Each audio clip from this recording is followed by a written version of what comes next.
오늘 말씀은 히브리서 8장 말씀입니다. 우리 모세에게 하나님이 언약을 주셨습니다. 그 시내산에서 광야에 있을 때 시내산에서 모세에게 그 말씀으로 언약을 주시고 우리가 그 율법을 지키는 삶을 살고 그 율법을 지키지 아니하면 징계를 받는 그런 가르침을 우리 이스라엘 백성들에게 주셨습니다. 이 언약을 이스라엘 백성들은 열심히 지켰어요. 특히 그 유대인들 중에서도 바리새인들, 사두개인들이라고 불리는 유대인의 선생님들, 랍비라고 불리는 이들은 그 하나님의 말씀을 열심히 지키며 그 계명들을 열심히 지켜왔습니다. 그런데 그 열심히 지킨 그 계명을 통해서 예수님을 바라볼 수 있었으면 너무나도 멋진 일이었고 너무나도 이 감사한 일이었을 것입니다. 예수님을 오실 메시아를 기다리며 그 기다리는 시간 동안 하나님이 주신 그 율법을 잘 지키고 예수님이 오셨을 때 '아 이제 예수님이 오셨구나. 새로운 율법이 우리에게 선포되는구나.'라는 것을 깨달았더라면 너무나도 좋은 일이었을 것입니다. 그런데 그렇지 못했죠. 결국에는 예수님을 십자가에 못 박았습니다. 못 박고 난 이후에도 제자들이 예수님의 시체를 훔쳐갔다라고 주장하며 그것을 믿지 아니하고 제자들을 또 모함하며 그렇게 괴롭히는 그 일들을 계속 하였습니다. 이 모세가 하나님께 받은 이 계시들 그리고 하나님한테 받은 그 성막에 대해서 오늘 얘기를 하고 있습니다. 이 성소와 참 장막에 섬기는 이시라 장막은 주께서 세우신 것이요 사람이 세운 것이 아니니라. 사람이 세운 것이 아니라 주님께서 세우셨다. 모세가 이것을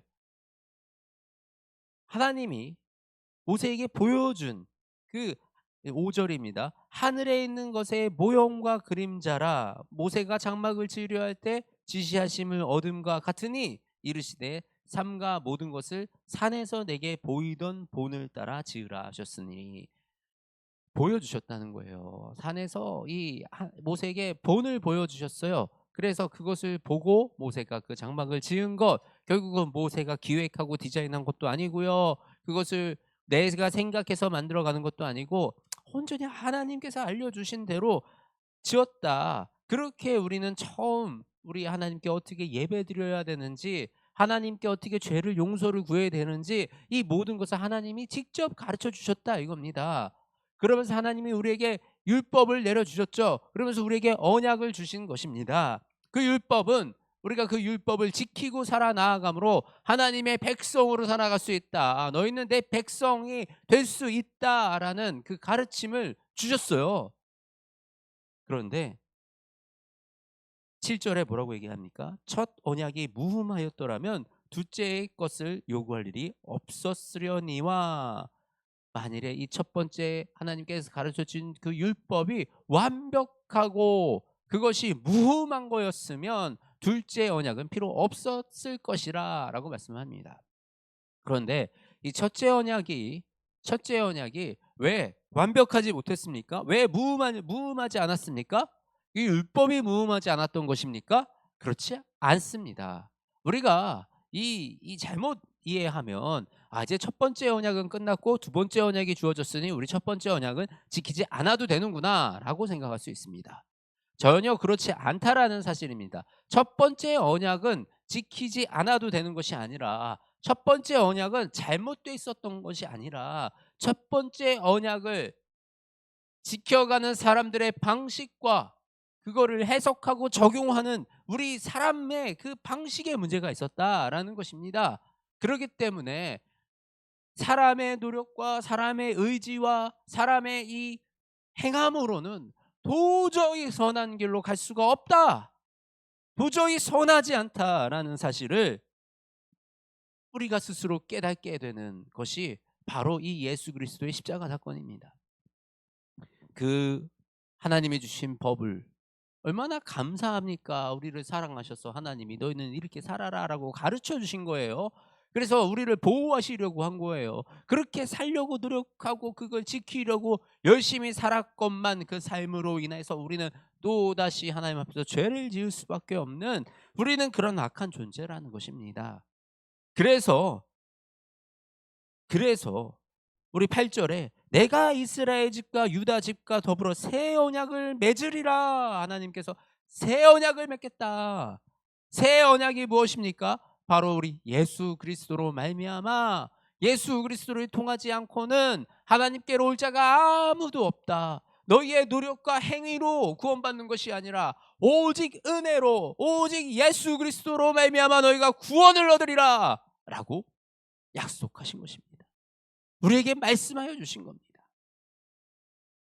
얼마나 얼마나 이게 우리에게 큰 은혜입니까? 우리의 힘과 우리의 노력과 우리의 열심으로는 도저히 아버지께 갈 수가 없어요. 도저히 아버지의 뜻을 우리가 행하며 살아갈 수가 없어요. 우리는 모두 다 그 율법 아래서 죄인들일 뿐인 것인 겁니다. 우리가 그 죄인인 것을, 우리가 그 죄에서 벗어날 수 없음을 우리가 인정하고 오직 예수님을 의지하여 나아갈 때 비로소 우리가 참 자유함, 우리가 이 죄로부터 참 자유함을 누릴 수 있다라는 그 사실입니다. 내 삶에 눌려 있는 것들, 내 마음에 지금 나를 짓누르고 있는 것들, 고통 속에 있는 것들, 그것을 내 힘으로 해결하려고 아둥바둥 내가 내 의지로 이겨내려고 그러고 내가 결단하려고 그러고 열심히 해보았지만 생각처럼 되지 않는다라는 사실입니다. 우리가 이 새 언약으로 예수님이 우리에게 오시지 않았더라면 우리는 하나님 앞에서 그저 죄인으로, 그저 이 연약한 자로 남을 수밖에 없는 그런 악하고 연약한 존재들이라는 사실입니다. 그러나 예수 그리스도가 우리에게 새 언약을 주셨으니 나는 그들에게 하나님이 되고 그들은 내게 백성이 되리라. 또 각각 자기의 나라 사람과 각각 자기 형제를 가리켜 이르기를 주라 알라 하지 아니할 것은 그들이 작은 자로부터 큰 자까지 나를 알미라. 내가 그들의 불의를 긍휼히 여기고 그들의 죄를 다시 기억하지 아니하리라. 내가 그들의 불의를 긍휼히 여기고 그들의 죄를 다시 기억하지 아니하리라. 아멘.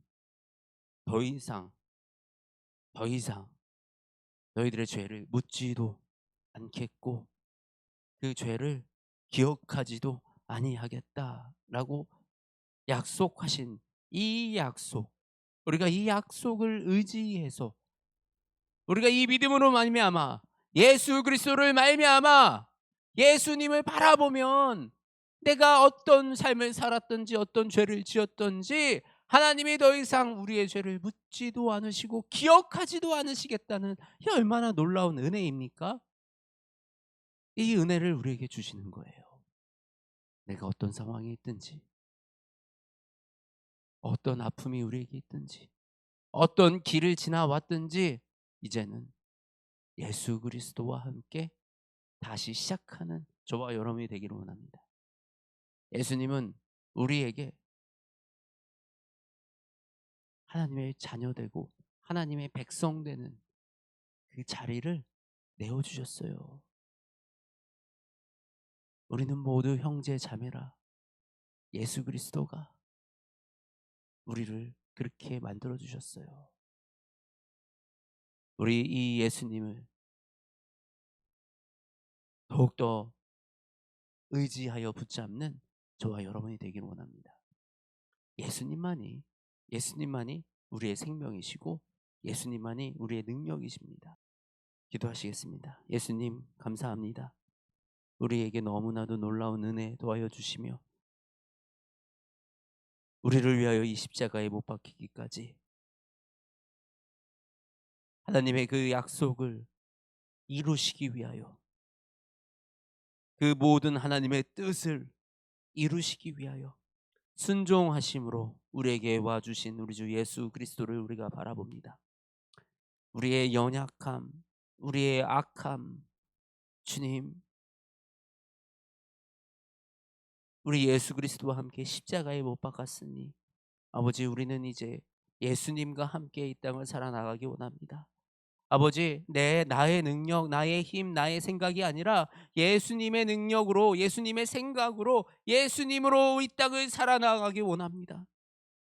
내 안에 나는 죽고 오직 예수 그리스도가 살아계시니 성령님 우리와 함께하여 주시어서 이 삶을 주관하여 주시고 우리의 삶 속에 하나님의 예배가 드려질 수 있도록, 하나님이 기뻐하시는 그 삶의 예배가 드려질 수 있도록 주님 주관하시고 인도하여 주시옵소서. 성령 하나님이시여, 우리의 발걸음을 지켜주시며 우리의 생각을 지켜주시며 우리의 마음을 지켜주시옵소서.